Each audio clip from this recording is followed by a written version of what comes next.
বাংলাদেশের রাজনীতির ইতিহাসে অন্যতম শ্রেষ্ঠ বা সুন্দর ঘটনা ঘটে গেছে।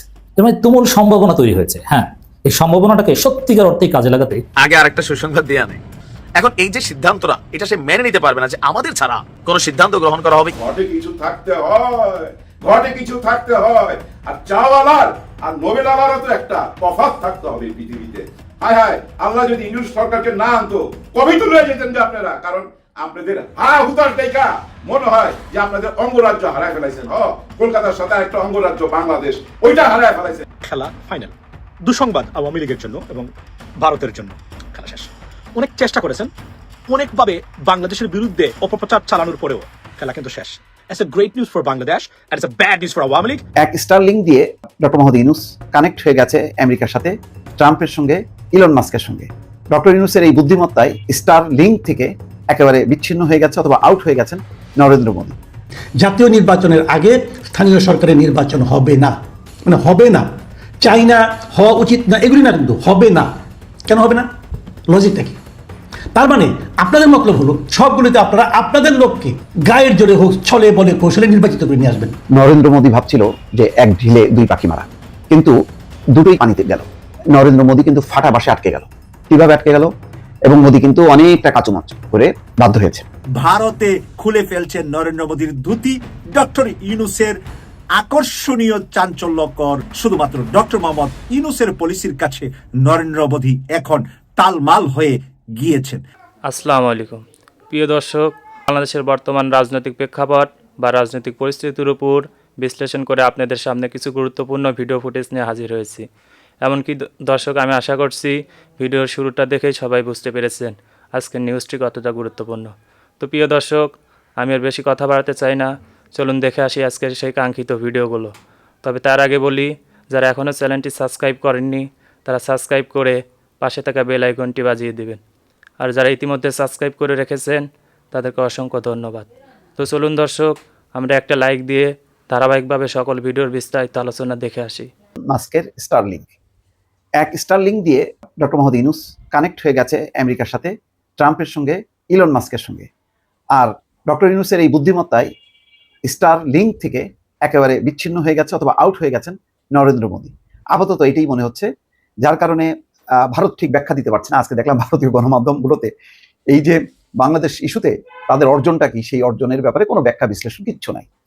কিন্তু ডক্টর মোহাম্মদ ইউনূস কিন্তু বলেছেন যে ট্রাম্পের ওখানে একটা পক্ষ সুবিধা দিতে গিয়েছিল, কিন্তু তারা সেটা ব্যর্থ হয়েছে। এটা বোঝাই যাচ্ছে যে তিনি দেশের নামও বলেননি, ব্যক্তির নামও বলেননি। একটি পক্ষ ট্রাম্পের কাছে গিয়ে সুবিধা করতে পারেনি। তার মানে বোঝাই যাচ্ছে যে এটা দিনের মতন পরিষ্কার। যেহেতু পণ্ডিত ব্যক্তিরা বা একটু যারা মানসম্পন্ন, তারা কখনো দেশ ব্যক্তি বলেন না, আকার ইঙ্গিতে বলেন। এটা শেখ হাসিনা বললে হয়তো একদম সরাসরি নাম ধরে বলতো আর কি।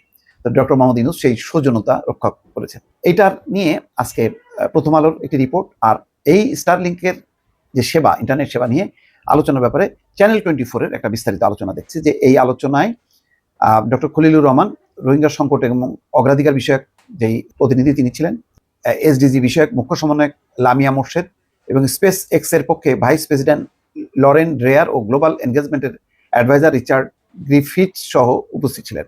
আলোচনা অধ্যাপক ইউনূস এবং ইলন মাস্ক স্টারলিংকের স্যাটেলাইট যোগাযোগে বিশেষ করে বাংলাদেশের উদ্যোগী যুবক, গ্রামীণ ও পিছিয়ে পড়া নারী এবং প্রত্যন্ত অঞ্চলের কমিউনিটির রূপান্তরমূলক প্রভাবের উপর জোর দেন।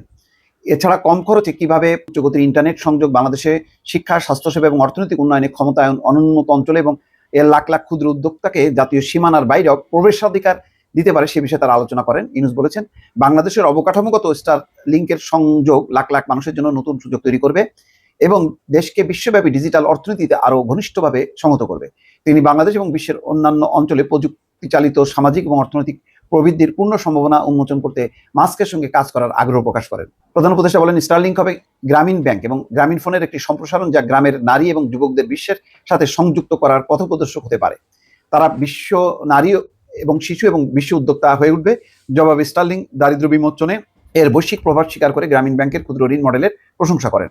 মাস্ক বলেন, তিনি বহু বছর ধরে গ্রামীণ ব্যাংক এবং গ্রামীণ ভিলেজ ফোনের কাজের সাথে পরিচিত ছিলেন। স্টারলিংকের মতো প্রযুক্তিগত অগ্রগতিগুলোকে কাজে লাগিয়ে বাংলাদেশে উদ্ভাবন, অর্থনৈতিক ক্ষমতায়ন এবং আর্থিক অন্তর্ভুক্তিকে আরও এগিয়ে নিতে পারে বলে নিজের আস্থা ব্যক্ত করেন। জাতীয় উন্নয়নে এই উদ্যোগের তাৎপর্য তুলে ধরে অধ্যাপক ইউনূস স্টারলিংক পরিষেবার সম্ভাব্য প্রবর্তনের জন্য ইলন মাস্ককে বাংলাদেশ সফরের আমন্ত্রণ জানান। মাস্ক তাতে ইতিবাচক সাড়া দেন, বলেন আমি এর অপেক্ষায় আছি। এদিকে প্রথম আলোর আরেকটি রিপোর্টে আছে ইলন মাস্কের স্টারলিংক বাংলাদেশে এলে সুফল কি হবে, কত খরচ হবে। আচ্ছা, প্রশ্ন হলো স্টারলিংক বাংলাদেশে এলে কি সুফল পাওয়া যাবে, এর একটা উত্তর প্রথম আলোতে আছে যে প্রযুক্তি খাতের সংশ্লিষ্টরা বলছেন স্টারলিংক বাংলাদেশে এলে দুর্গম এলাকায় খুব সহজে উচ্চগতির ইন্টারনেট সেবা পাওয়া যাবে। ফলে ইন্টারনেট সেবার ক্ষেত্রে গ্রাম ও শহরের পার্থক্য বুঝে যাবে। গ্রামে বসে উচ্চগতির ইন্টারনেট ব্যবহার করে ফ্রিল্যান্সিং সহ ইন্টারনেট ভিত্তিক কাজ করতে পারবেন তরুণরা। দুর্যোগের পর দ্রুত যোগাযোগ প্রতিস্থাপনে বড় ভূমিকা রাখতে পারে স্টারলিংক। আরেকটি সুবিধা হলো গোপনীয়তা যোগাযোগ রক্ষা করে স্টারলিংক। অবশ্যই স্টারলিংক ইন্টারনেট ব্যয়বহুল, সাধারণ মানুষের পক্ষে তা ব্যবহার করা কঠিন। তবে বলছেন যে দেশে বিদ্যমান ইন্টারনেট সেবার মান নিয়ে সমস্যা রয়েছে। স্যাটেলাইট সেবা এলে যারা মানসম্পন্ন ইন্টারনেট চান তাদের জন্য বিকল্প সুযোগ তৈরি হবে। তার মানে খুবই মানসম্পন্ন একটা স্যাটেলাইট। এটা অধ্যাপক BM মাইনুল হোসেন, বাংলাদেশ ঢাকা বিশ্ববিদ্যালয়ের তথ্য প্রযুক্তি ইনস্টিটিউটের অধ্যাপক, তিনি বলছেন যে স্টারলিংক স্যাটেলাইট ভিত্তিক ইন্টারনেট সেবা দেয়, তার সংযুক্ত করতে হয় না। তাই স্টারলিংকের মাধ্যমে দুর্গম অঞ্চল ইন্টারনেটের আওতায় আনা যাবে। যাক, বোঝা যাচ্ছে এটা তো খুবই ইলন মাস্কের প্রতিষ্ঠান, তো আর যেন তেন না। তবে এর একটা রাজনৈতিক দিক হলো, এটা তো এমন একটা সময় ডক্টর ইউনূস ইলন মাস্ককে আমন্ত্রণ জানিয়েছে যখন ঠিক নরেন্দ্র মোদী একেবারে মার্কিন যুক্তরাষ্ট্র সফরের ঠিক আগ মুহূর্তে। সুতরাং এটার একটা রাজনৈতিক দিক আছে। সেই রাজনৈতিক দিক হলো স্টারলিংকে বেশ মোটামুটি ভালোভাবেই যুক্ত করতে যাচ্ছেন ডক্টর মোহাম্মদ ইউনূস। আর অন্যদিকে স্টারলিংকের একটা সংযোগে বা বিচ্যুতিতে অনেকটা আরেক প্রান্তে পড়ে গেলেন নরেন্দ্র মোদী। এটি হচ্ছে একটা রাজনৈতিক একটা ফলাফল, এটা বলা যায়। দর্শক, জাতীয় নির্বাচনের আগে স্থানীয় সরকারের নির্বাচন হবে না, মানে হবে না, চাই না, হওয়া উচিত না, এগুলি না, কিন্তু হবে না। কেন হবে না, লজিকটা কি? অথবা কেন হবে, লজিকটা কি? কেউ কিন্তু লজিক দেয় না, কেউ কিন্তু কারণটা, আমি অনেক খুঁজেছি গত কয়েকদিনে, কেউ কারণটা বলে না। বিএনপির এক কথা, আগে জাতীয় নির্বাচন, তার আগে নির্বাচন হবে না। হ্যাঁ, বিএনপির একজন একটা লজিক দিয়েছেন, সেই লজিকটা দিয়ে বলেছেন বিএনপির অনেক নেতা, ওটা নাম ধরে আমি পাইনি, আমি একটা পত্রিকার একটা রিপোর্ট পড়লাম, সেখানে লেখা হয়েছে যে বিএনপির অনেক নেতা মনে করেন স্থানীয় সরকার নির্বাচন আগে হলে সেই জনপ্রতিনিধিদের বৈষম্য বিরোধী ছাত্র আন্দোলন ও জাতীয় নাগরিক কমিটির নতুন দল গঠনের ক্ষেত্রে তৃণমূলের ভিত্তি হিসাবে ব্যবহার করার চেষ্টা হতে পারে। কারণ যেহেতু নতুন দল গঠনের সরকারের সহযোগিতা থাকতে পারে এমন অভিযোগ রয়েছে। মানে মোট কথা হলো, যদি আগে স্থানীয় সরকার নির্বাচনটা হয়ে যায়, তাহলে ছাত্রদের যে নতুন দল গঠন হচ্ছে, সেই দল গঠনের ক্ষেত্রে এই নির্বাচিত স্থানীয় সরকারের যারা নাকি লিডার হবেন, তারা সরকারকে হেল্প করবেন এবং নতুন দলটাকে হেল্প করবেন। এই জন্য বিএনপি নির্বাচন চায় না। মানে এত হাস্যকর যুক্তি এত বড় একটা দল কি করে দেয়, এটা আমি বুঝি না। এটা আমার বুঝে আসে না। আমি নিজে পার্সোনালি মনে করি যে আমরা কেন একটা অন্তর্বর্তী সরকারের অধীনে নির্বাচন চাই, এই কথাটাকে পরিষ্কার করেন। গত 16 বছর ধরে বিএনপি কিন্তু একটা কথা বলে এসেছিল যে একটা নির্দলীয় তত্ত্বাবধায়ক সরকারের অধীনে নির্বাচন চান না। কেন চান? মূল ফর্মুলাটা কি? কারণ ওনারা মনে করেন যদি সরকারে যে থাকে সে চাইলে নির্বাচনে প্রভাব বিস্তার করতে পারে। সরকার চাইলে, নির্বাচন কমিশন যেমনই হোক না কেন, সরকার চাইলে নির্বাচন কমিশনকে প্রভাবিত করতে পারে, নির্বাচনকেও প্রভাবিত করতে পারে। যে কারণে তারা সবাই নির্বাচনটা একটা অন্তর্বর্তীকালীন অথবা তত্ত্বাবধায়ক অথবা নির্দলীয় সরকারের অধীনে হোক, এটা তারা সবসময় চেয়ে এসেছে। জামাত চেয়েছে, বিএনপি চেয়েছে, আওয়ামী লীগ, তারা সবাই চেয়েছে। গত 15 বছর ধরে বিএনপি এটাকে আন্দোলন করছে। তাহলে ভাই, স্থানীয় সরকারের জন্য এই ফর্মুলা প্রযোজ্য হবে না কেন? স্থানীয় সরকারও তো একটা দলীয় সরকার প্রভাব বিস্তার করতে পারে। তো কেন স্থানীয় সরকার একটা নির্দলীয় সরকারের অধীনে হবে না এই নির্বাচনটা? কেন হবে না বলেন, ব্যাখ্যা করেন। এই প্রশ্নটা আমি বিএনপি নেতাদের কাছে করছি। তার মানে আপনাদের মতলব হলো যে আপনারা যখন নির্বাচিত হবেন, হওয়ার পর পুরো স্থানীয় সরকারে যা আছে, এই সিটি কর্পোরেশন, পৌরসভা, ইউনিয়ন পরিষদ, সবগুলিতে আপনারা আপনাদের লোককে গায়ের জোরে হোক, ছলে বলে কৌশলে নির্বাচিত করে নিয়ে আসবেন। তাহলে আপনাদের সঙ্গে আওয়ামী লীগের মতলবের পার্থক্যটা কোথায়? আপনারা তো একই লাইনের লোক রে ভাই। ওই যে একটা স্লোগান মাঝখানে যে 100 রেচার গেছে, আরেক 100 রেচার আসতে যাচ্ছে, স্লোগান তো দেখা যাচ্ছে খুব একটা ভুল না। এই মতলবের কি অর্থ আছে এটা আমাকে বোঝান। হ্যাঁ, আপনি বলতে পারেন স্থানীয় সরকার নির্বাচন হলে পরে এই জাতীয় নির্বাচনটা পিছিয়ে যাবে কিনা, কি কারণে পিছিয়ে? আপনি ওইভাবে শর্ত দেন যে ডিসেম্বরে জাতীয় নির্বাচন হতে হবে, তার আগে যদি তারা পারে করে দেয়। কারণ স্থানীয় সরকার নির্বাচন তার দলীয় কোনো নির্বাচন না, এটা নির্দলীয় নির্বাচন। নির্দলীয় নির্বাচন হয়ে যাক, অসুবিধাটা কি? এতে বরং দুটো লাভ হবে। দুটো লাভ কি? এই সরকার এবং এই নির্বাচন কমিশন আসলেই একটা নিরপেক্ষ নির্বাচন করতে পারে কি পারে না, সেটা আমরা বুঝতে পারবো। এটা একদিনে না হয় আপনি 2 ধাপে করেন, 3 ধাপে করেন, তাহলে তারা একটা কাজের মধ্যে থাকলো। এইটা হলো আপনার মাত্র হলো এই মাস, ফেব্রুয়ারি মাস। তাহলে এপ্রিল মে জুন জুলাইয়ের মধ্যে 3টা নির্বাচন আপনি সবগুলো করে ফেলেন। সিটি কর্পোরেশন করেন, পৌরসভা করেন আরেক ধাপে, আর ইউনিয়ন পরিষদ 2-3 ধাপে করলেন, অসুবিধাটা কি? জুলাই আগস্টের মধ্যে সব নির্বাচন হয়ে যাবে। এতে কি হবে? এই নির্বাচন কমিশন নির্বাচন করার ক্ষেত্রে একটা ওয়ার্ম আপ মতো অবস্থায় তারা চলে যাবে। তারা একটা প্র্যাকটিসের মধ্যে থাকবে যে নির্বাচনটা তারা ভালোভাবে করতে পারে। তাদের একটা পরীক্ষা হয়ে যাবে, সরকারেরও একটা পরীক্ষা হবে। কেন করবেন না আপনি এটা করেন। হ্যাঁ, বিএনপি আরেকটা দাবি করতে পারে। সেই দাবিটা কি করতে পারে? যে তাহলে ছাত্র উপদেষ্টা যারা আছে তাদেরকে সরাই দিতে হবে, কারণ তারা ওখানে থেকে এদের উপর প্রভাব বিস্তার করবে।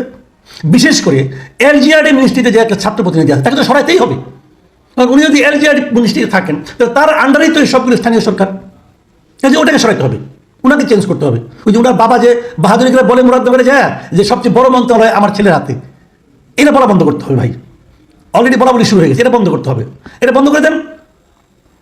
সহজ হিসাব, নির্বাচনে আমি তো মনে করি এখনই ইমিডিয়েট এই 3জন ছাত্র উপদেষ্টাকে উপদেষ্টা পরিষদ থেকে বের করে দেওয়া উচিত।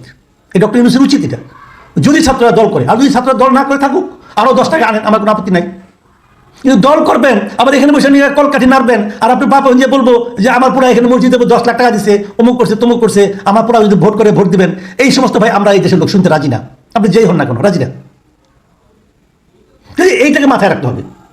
এটা বলেন, কিন্তু আপনি স্থানীয় সরকার নির্বাচন চান না, হতে দেবেন না, এটা বলার ইতিহাস আপনাকে কে দিল? মির্জা ফখরুল ইসলাম আলমগীর সাহেব। এই কথার জবাবটা আপনি আমাকে দেন। এখনও তো ক্ষমতায় আসেন নাই। আপনি যে বললেন যে জাতীয় নির্বাচনের আগে স্থানীয় সরকার নির্বাচন হবে না, এই ইতিহাস আপনাকে কে দিয়েছে? বলা হবে না মানে কি? আপনি কি ডিসিশন মেকার? আপনি বলতে পারেন আপনারা চান না, বলতে পারেন আমরা চাই না, তবে কি কারণে চাই? ধরুন আপনি একটা পলিটিক্যাল পার্টি যখন বলবে আমরা চাই না, তখন ওই পলিটিক্যাল পার্টিকে ক্লিয়ার করতে হবে জনগণের সামনে যে আপনারা কেন চান না। You have to explain. আপনি অথরিটি না, ক্ষমতায় যান নাই, এখনই অথরিটি দেখাচ্ছেন। যখন যাবেন তখন আপনি অথরিটি না, মাথায় রাখতে হবে। জনগণ হলো সোল অথরিটি। গণতন্ত্রের কথা বলবেন আর আচরণ করবেন স্বৈরতন্ত্রের মতো, এটা হয় না ভাই, এটা হয় না। আর জামাত ইসলাম যে দাবিটা করেছে, আমি জামাত ইসলামের দাবির সঙ্গে আমার দাবি মিলে যাচ্ছে। জামাত ইসলামকেও বলবো দাবিটা যেন গণতান্ত্রিক কারণে হয়, কোনো মতলবী কারণে না হয়। মতলবী কারণের দাবি ভালো না। প্রিয় দর্শক, আমি আশা করছি ভিডিওগুলো সম্পূর্ণ মনোযোগ সহকারে দেখেছেন। সেই সাথে ভিডিও সম্পর্কিত কোনো তথ্য বা মতামত থাকলে কমেন্ট বক্সে জানিয়ে যাবেন। আজকের মতন এখানে শেষ করছি। ফিরে আসছি পরবর্তীতে অন্য কোনো টপিকস নিয়ে। সে পর্যন্ত ভালো থাকবেন। আল্লাহ হাফেজ।